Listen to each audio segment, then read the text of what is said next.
दरवर्षीच आम्ही हे होळी उत्सव साजरा करतो आणि दरवर्षीप्रमाणे सगळ्यांचा उत्साह चांगलाच आहे. सगळ्याला म्हणजे होळीची सुरुवात एक दिवस अगोदरच होऊन जाते. त्याच्यामुळं अतिउत्साही आमचे छावणीचे उपाध्यक्ष पण दरवर्षी ते येतात. आज छावणीचे PI साहेब पण आले, सगळे मान्यवर आले, आमचे हिंगे साहेब वगैरे, आमचे मोरे सर, पीटर वगैरे, आम्ही सगळे म्हणजे सर्व लोक मिळून आम्ही हमीदभाई वगैरे, हिंदू मुस्लिम समीभाई म्हणून होते आमची आता. तर आम्ही सगळे मिळून हे सण साजरा करतो आणि दरवर्षी करणार.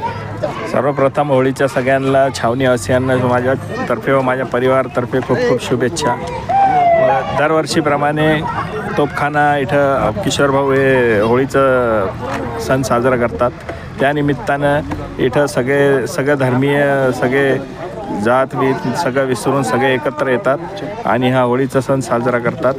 तरी मी सगळ्यांना एकच आवाहन करेल की शांततेत व कोणाला गालबोट न लावता आपला होळीचा सण साजरा करावा. सर्वप्रथम मी सर्वांना होळीच्या शुभकामना देतो आणि हा रंगाचा त्योहार, हा रंगाचा सण, हा आनंदाच्या रंगात रंगो. याला कुठले गालबोट न लागता अगदी आनंदानं सर्वांच्या जीवनामध्ये ही होळी त्यांच्या जीवनातलं जळमटं जाळून एक चांगला सुगंध, चांगला आनंद त्यांच्या जीवनामध्ये आणू ही त्या भगवंताच्या चरणी प्रार्थना करतो. जसं